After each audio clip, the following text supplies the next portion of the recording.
Comedian Jimmy CARR has blamed cancel culture for the criticism that he's received for making jokes about the Holocaust and about Gypsy, Roma and Traveller communities.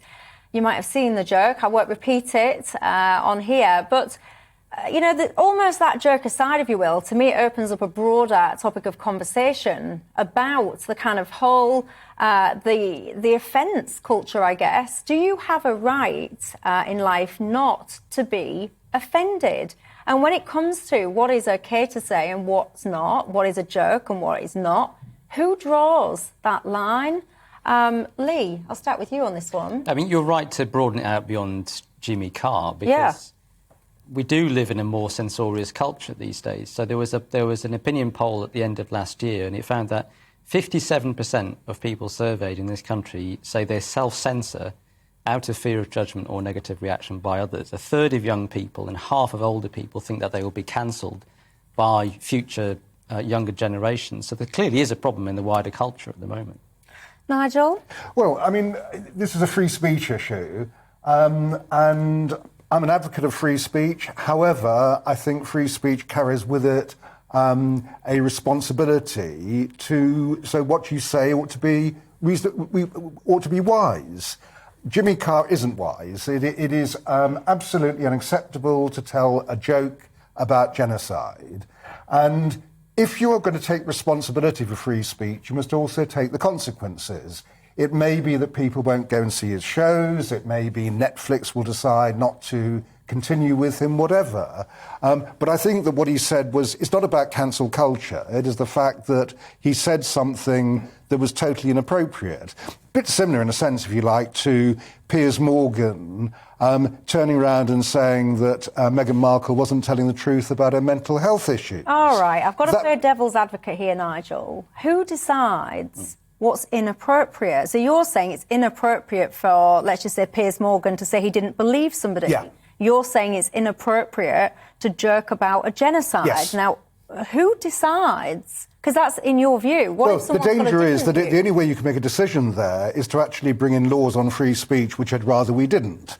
Although we have some. We've got hate speech laws or whatever. So the decision, in fact, is actually almost a public one. It is the reaction to what people are doing. And it's quite clear that there is a huge backlash against Jimmy CARR for what he has said. And as a result of that, there should be consequences from those actions. I don't think it's a finite line. J.K. Rowling, for instance, has expressed opinions whereby she gets a huge backlash. It seems to me that I'd like to hear her explain it, because it sounds a bit confusing when she talks about the difference between sex and gender and seems to confuse both.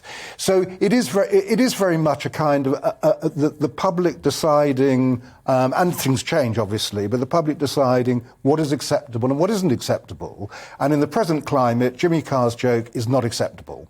Lucy? Yeah, I can follow on with that just by saying that comedy is always about testing boundaries, about what the general public will and won't find funny. And I think it's always really important. I remember watching a few shows by Frankie Boyle, who I don't like his comedy. I think it's too much. It's very offensive. But, it's not up to me to close it down. It's not up to me to say what other people can't watch. I think it's up to the individual what they find acceptable. And, of course, there's consequences to free speech. Of course, there always is.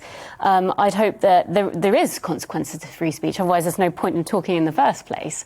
And I think when it comes to sort of jokes, I think we have to start having a bit of leeway when we come to joking. We have to test the room. We have to understand what the audience will find acceptable. But at the end of the day, it's always about how you present your humour. If it's shock humour, you know it's going to get a laugh. If it's bait and switch humour, you know it's going to get a laugh. And I think it's more of a psychological mechanism that I think comedians use. And often that holds with it quite harsh words and some contestable ideas. Yeah, I do find this whole kind of thing about, what's acceptable and what's not acceptable, such a fine line and also a slippery slope. Lots of you are getting in contact, just saying, Gareth just been in contact saying, let's be clear, if a comedian can't get a gig at the Apollo, he says, is pretty much a badge of honour in his mind. But it's just a fascinating one. Again, we've got differing opinions. Stuart has been in touch saying the only speech in his mind which is unacceptable is that which threatens and incites violence, I think he means. He says everyone needs to be educated as to where the off button is. But Stuart, this is my point, I guess. Who decides the off button? Because all of us will have things that we're, sensitive about, topics about, I don't know.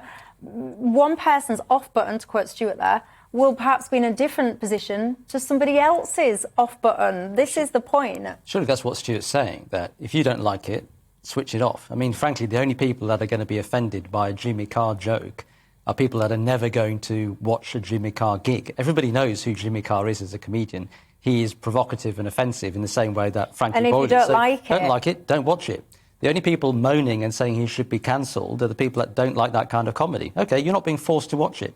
If it's being live-streamed into everybody's homes and you're forced to watch it at gunpoint, I can understand why people would say, well, the state should step in and do something. That's not the case. I think what Stuart's saying is, if you don't like it, don't watch it. I think that's fair enough. Is that your point, Stuart? You've got your big fat off button on your remote control. Hit it. If you don't like what you're hearing, is that your point? Don't hit it now, though, obviously, for Dewbs Co. Wait until after we've all gone to bed. Keep watching us for the rest of the night. Yeah, and also, when you're talking there, I just had a thought about a guy, you might be familiar with this story, going off on a bit of a topic, but a bit of a tangent, Joe Rogan.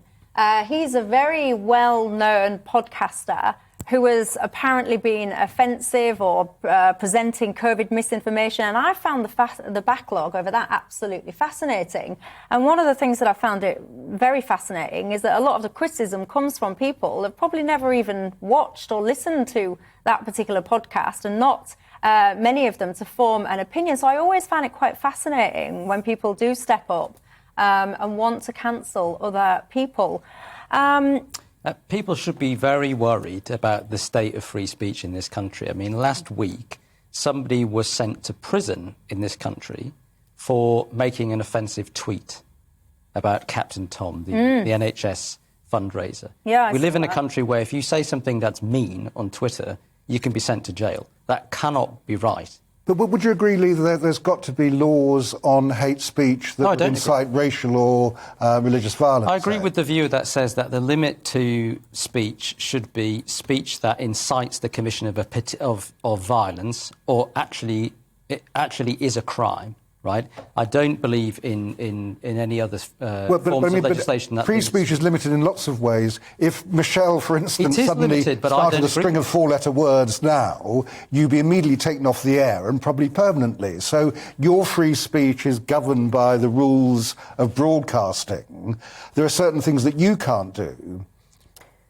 But is that, yeah, and I hear what you're saying, and I'm trying to think of my response to that, because you're quite right. We are governed by a code of conduct, if you like, for what we can present at certain times of the day. Which restricts your free speech. Yeah, it does to certain degrees, especially within certain points of the day, of course. I think things get a bit... That is there to protect children, right? It is there to say, before a certain time, the watershed, young people, i.e. not adults, may be exposed to television, and that's not appropriate. But then often we're talking about making laws that regulate adult conduct, what adults are allowed to hear, what adults are allowed to say. That is completely different. We shouldn't treat the public, adult citizens, as if they're children. Oh, you can't hear that. That might upset you or offend you. I think the worry, particularly with the example that you said, Michelle, around Joe Rogan, I think the worry is that it sort of siphons off a particular political viewpoint. And I think that's where the trouble lies. Often in these circumstances, it's not about what they're saying, it's about who's saying it and what their broader beliefs are. So I think with Joe Rogan, that's a perfect example of that. He might have said something in general that is disagreeable to the people that have been trying to shut him down, but it's all because of his broader political opinion. And I think we should be worried about that. I think Joe Rogan is being attacked because he platforms people who say controversial things or who spread misinformation. The bigger problem there is the fact that so many of us are now reliant for anything outside of the mainstream on platform capitalism. Spotify, in this case, is the platform being encouraged to shut him down. Facebook, YouTube, exercising powers of censorship, deciding what is acceptable and not acceptable to say.